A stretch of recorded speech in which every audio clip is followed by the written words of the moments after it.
Good morning, everybody. It is another Tuesday. I almost said Thursday. What am I thinking? Tuesday morning. That means it's time for Breakfast with Bill, and I'm super excited about today's episode. Bill, I had to come into your office early and tell you because today we're selling with ease. That's right, buddy. We're going to kick off selling with ease today. So, Evan, welcome back. Thanks for that intro. You scared me for a minute. I thought I lost 2 days. It has been a confusing break for us all, but I felt like Rip Van Winkle sleeping through Tuesday and Wednesday. Welcome back to everybody out there. Happy New Year to you guys. Thanks for being with us again here in 2021. How good does it feel to say 2021? I personally think that 2020 was, in many ways, a great year. I know that it was painful. I know it was hurtful for a lot of us. I know there were scary moments. But I think that there were a lot of things we've taken from 2020 that are going to help us be better as we move forward into 2021 and beyond. And thanks again to Matt. Welcome back. Thank you. Good morning. Matt is without his cell phone today. One of the joys of being a father is of the young baby is you get to sneak out of bedrooms in the morning to not wake people up, and sometimes you leave behind phones. Yeah. Paige, if you hear this, can you please bring it to the office? We're just happy Matt's wearing pants today. He's forgotten that a few times since he's had the new baby. So if you've been with us over the past month or so, you're well aware of all the lessons we've learned in 2020 that we're taking into 2021. We've covered that. You've been able to identify the things in your life and, more importantly, the people in your life for whom you're grateful. All right, we've gone and covered that throughout December and the last half of November. You also should be very well aware of the roles that you have in your life, those important roles that demand or deserve our time that we're going to be planning for into 2021 and that we have annual goals for. And you'll also be able to measure the weekly activities to make sure that we're marching towards those goals, right? The weekly goals we have as we get into living with intentionality and how important that is in 2021. Yeah, and just a quick note, actually speaking of my wife, for the first time we did role-based planning together. Whoa. Yeah, it was actually a pretty amazing experience. It's something that I've done for a few years now, and I guess with Breakfast with Bill, she's watched some of the episodes, and when we sat down to do our annual budget and annual plan, we actually looked at role-based, and it's brought us even closer together. It's pretty cool. What we've experienced with that just in our marriage. That's awesome. Yeah, it's amazing when you do that with someone you love and you put it on paper, some of the clarity that it brings. So that's exciting. That's great to hear. Susie and I teach marriage classes to young couples. And one of the things we always say is nothing will bring you closer as a couple than praying together. Maybe the second thing to that might be doing role-based planning together. So we'll put that on the list of things to do. But maybe that's a takeaway from today. Pray with your spouse and do role-based planning together, and who knows what will happen. So today we're going to get into a little more of the sales. And by the way, Matt, we talked earlier, I know a couple weeks ago, I asked you if you had your word of the year. I mentioned as we go into 2021, I'm continuing on with gratitude because I think that there's still a lot there for me. There's still more ways that I can grow in gratitude and ingrain that more into my day. I don't know if you came up with your word of the year last time you weren't ready to reveal. I did. My word of the year is going to be helpful, and I chose helpful, different, I guess, from service, the same in many ways, but I'm able to ask myself, how was I helpful today? Not being called out to do it, just doing it out of love, doing it out of service. Doing it because it's the right thing to do. We always talk about a Talerico Group. It's never wrong to do the right thing. And there's so many opportunities that we have professionally to help people, to aid people, whether we're getting paid for it or not. And then also in the personal, how can I be helpful as a husband, as a father in the community? So how was I helpful today?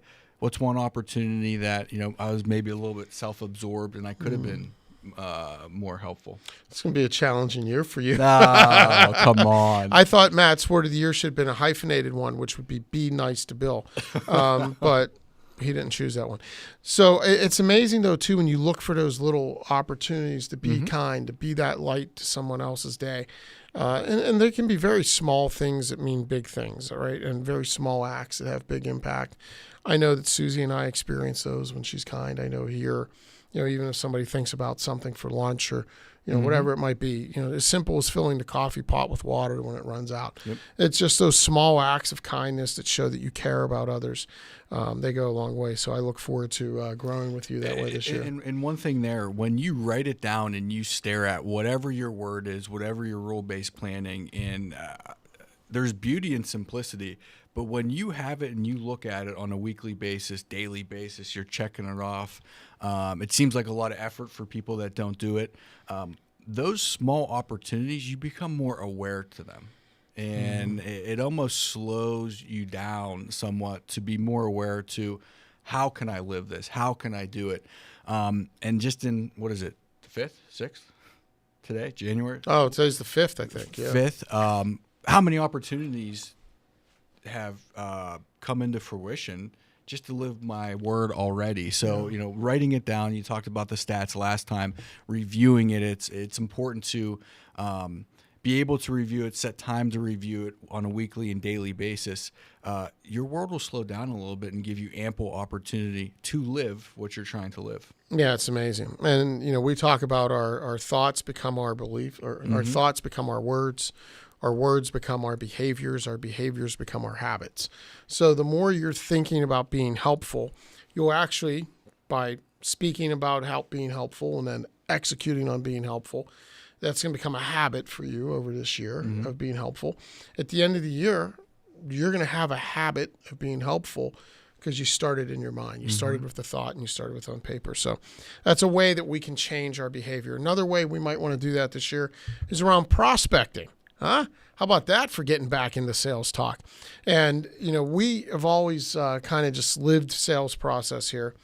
And we ingrain sales process in our clients that we work with. We're huge fans of sales process, huge fans of the process. Why are we fans of process? Because process leads to predictable outcomes, right? And the predictable outcomes that we want as salespeople is getting paper signed.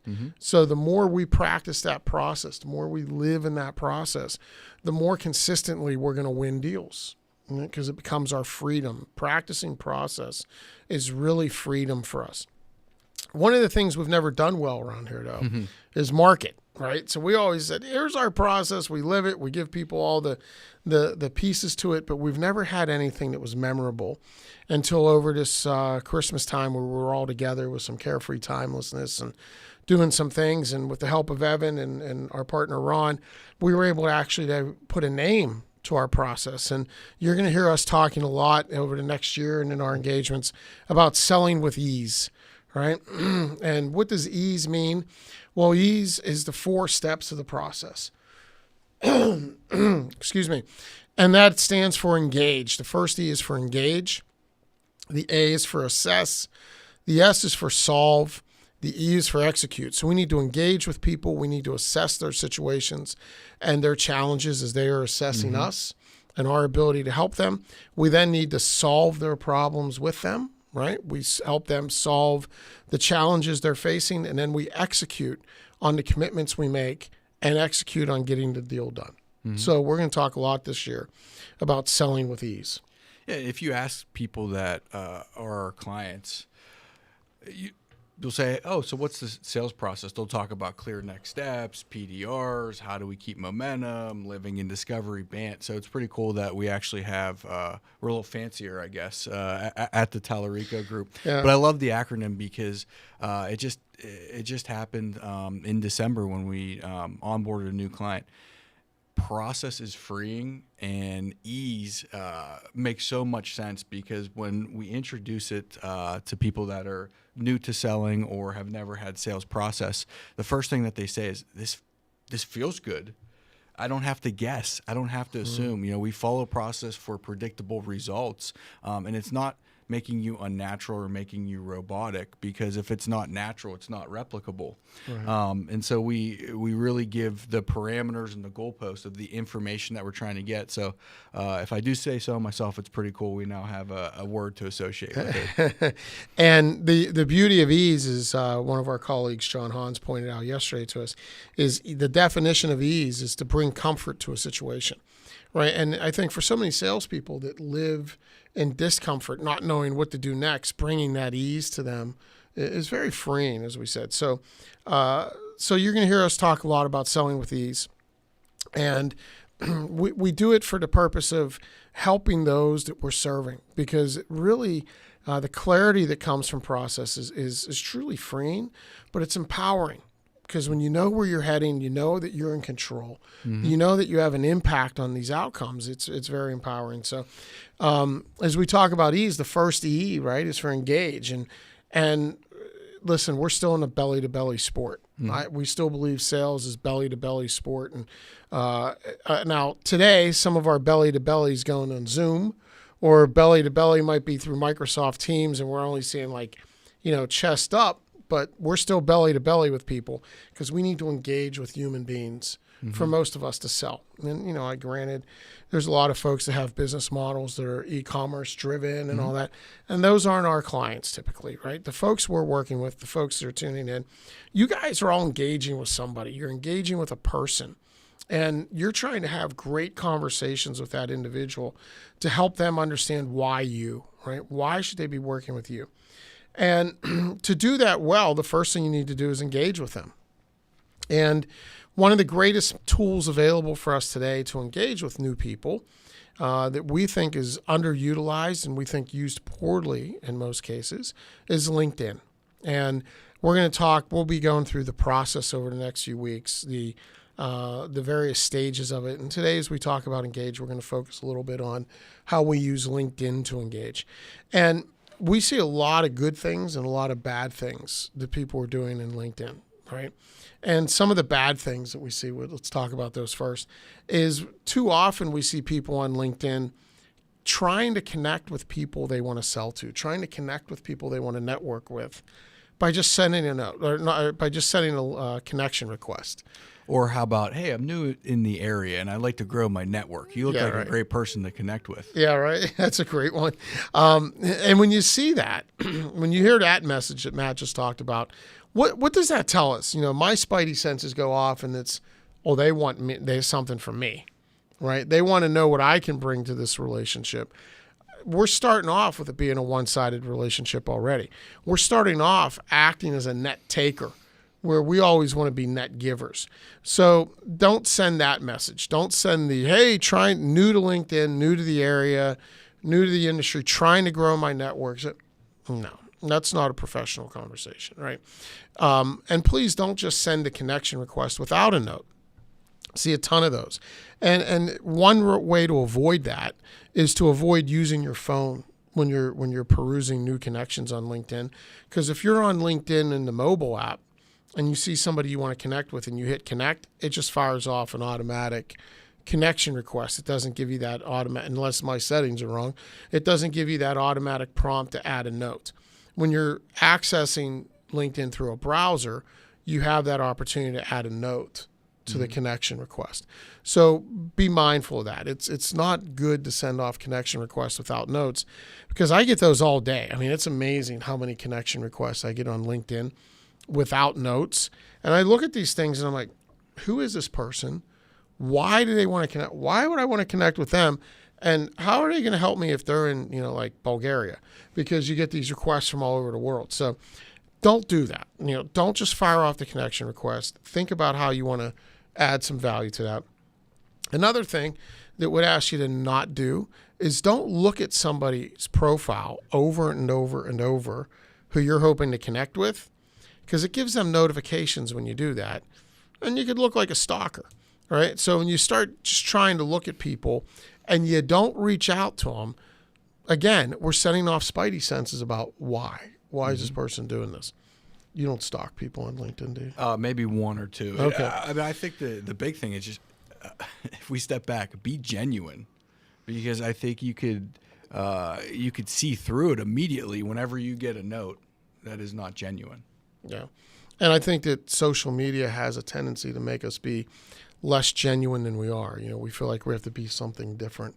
Either we have to present an image or we have to be, no, be you, right? Just be you. And be you, be authentic, be genuine. Good things to do are when you see somebody you want to connect with. One of the best things we can do is see if they have a mutual connection. This just happened to me this morning, where an individual reached out to me and he's like, hey, Bill, see, you're connected to somebody I'd like to connect with this year. It's important because I think I can help them this year. Would you be willing? Do you know? And this guy did it really well. He said, do you know this person well enough to make a connection for me? I was like, that was beautiful. Great note. It was a great note. And I replied to him, and he actually then asked me another question. And I replied to him, yes and yes. And because it was, early and I was trying to move fast. But yes and yes was because he did it so well, was my reply. And I think that one other thing we can do is it's great to send that note in LinkedIn, like, hey, Matt, see, you're connected to Evan, hoping you can introduce me because I want to help him with these things. Do you know him well enough to do that? I think that's very professional, because if I don't know him well enough to do that, or I'm uncomfortable, I can tell him I actually don't know him that well. Here's how I know him, versus giving him a no and making him feel like I'm trying to avoid him. So that was very well done. The other thing that's very powerful is if he would have called me, right? And if we make a phone call and I say, hey, Matt, looking to connect with Evan, Evan, you're connected to Evan, would you be willing to make an introduction? That is incredibly powerful, because Matt's going to have to make a decision and say yes or no, right? And if Matt were to say to me, yes, let's role play this, right? Hey, Matt, looking to connect with Evan, see you're connected with him, would you be willing to make the introduction? Yeah, sure. If you were to reach out to him on my behalf and he were to ask you why you enjoy working with us, what would you share with him? Don't mean to put you on the spot for what you have to say, but you see the power of being able to ask somebody and get them to replay in their mind why they like working with us, right? Versus saying, hey, would you make the connection, and have him go off. And we always talk about how when somebody doesn't know how to do something and they have to think about it, it's easier to procrastinate. So if I say to Matt, hey, would you make this connection for me? And he's like, yeah, absolutely. And I say, great, thanks.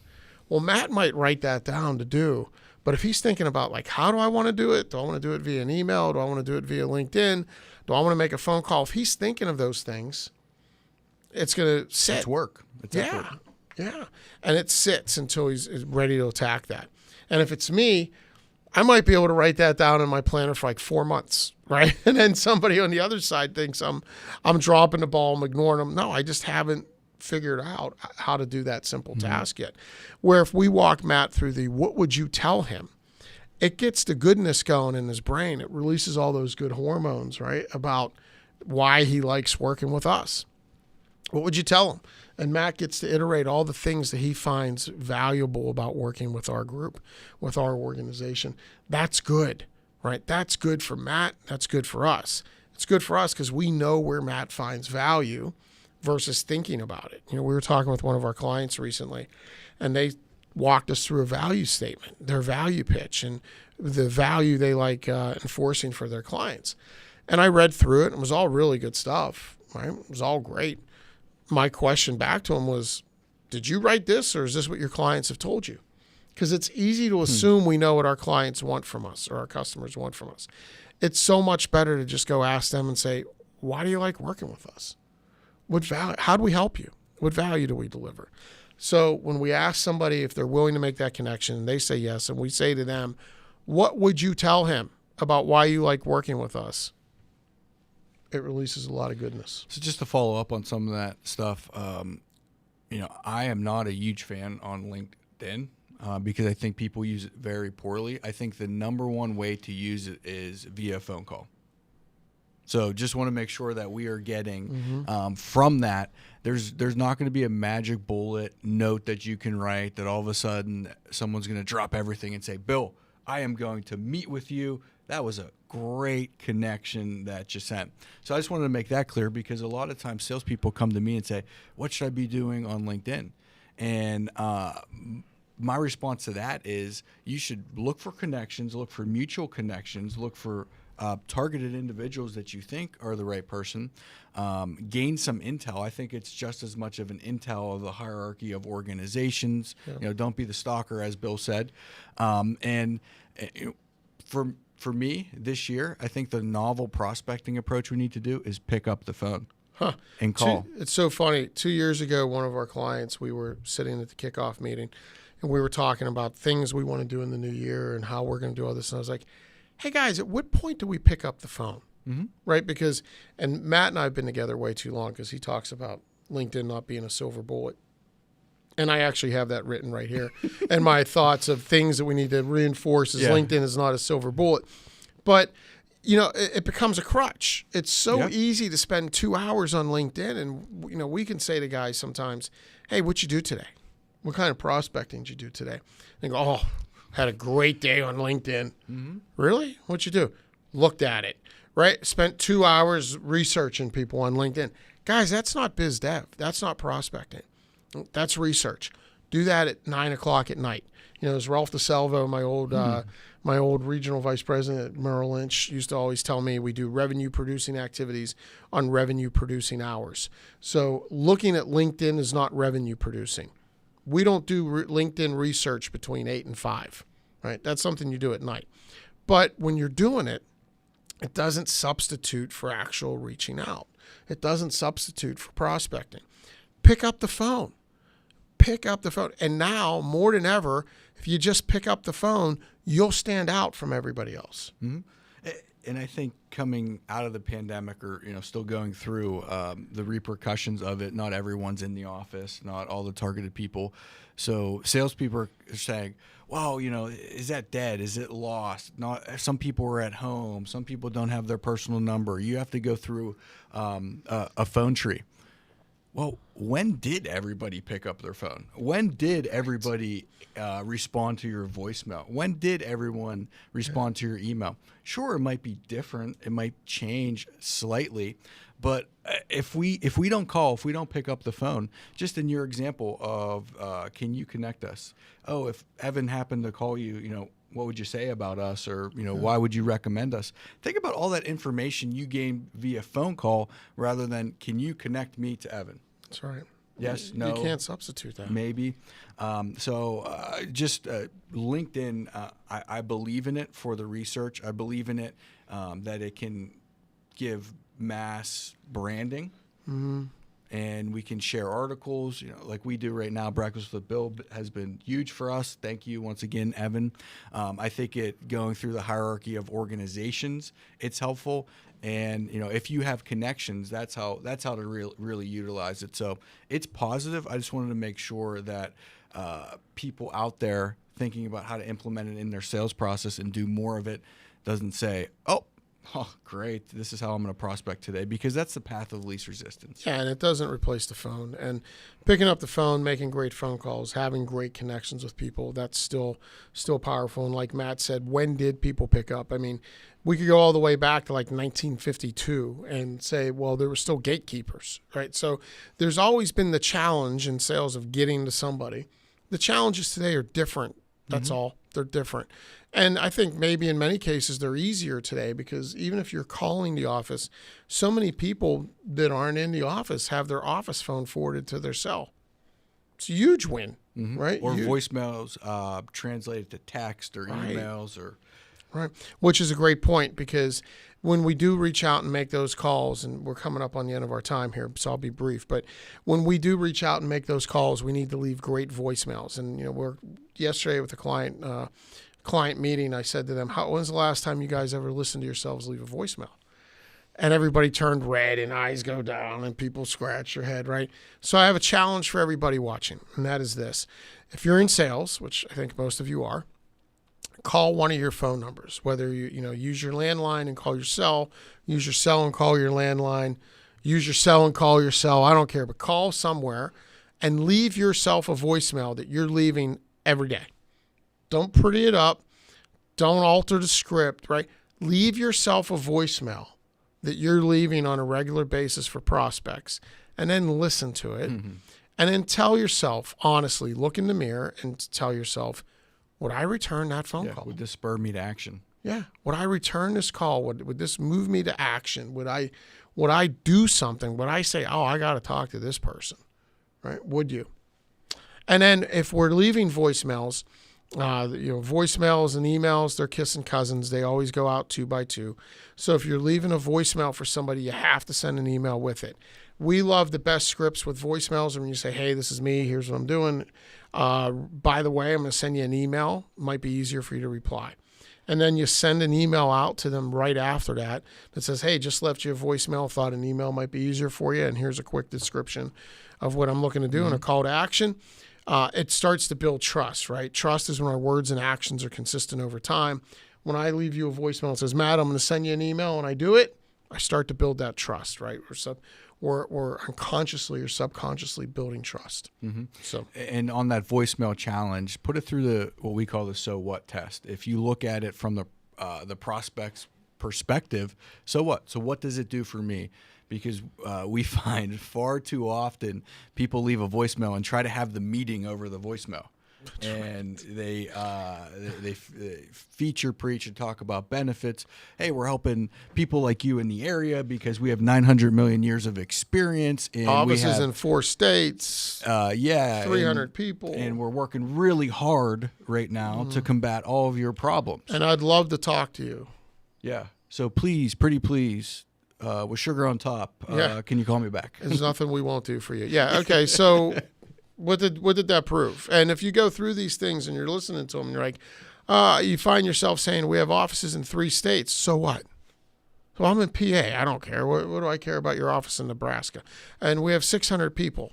So you're a massive organization, and I don't know who I talk to, right?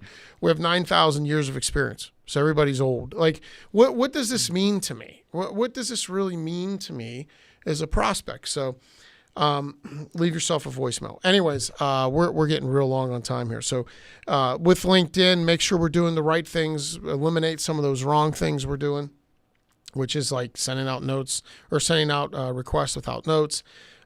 Make sure we're not leaning on LinkedIn as a crutch, as an excuse for doing real work, and make sure that we're being realistic with what we're hoping for LinkedIn to provide for us. Okay, and you do this, and you'll start engaging with more people, and you'll make selling with ease part of your everyday language. So, with that, say goodbye to our Christmas decorations. Tomorrow is the Feast of the Epiphany, which means we will be taking all these down. Hope you guys are enjoying the end of the Christmas season here. We wish you all a safe, happy, healthy, pandemic-free, blessed New Year. Thanks for being with us, and thank you. We'll see you next Tuesday. God bless.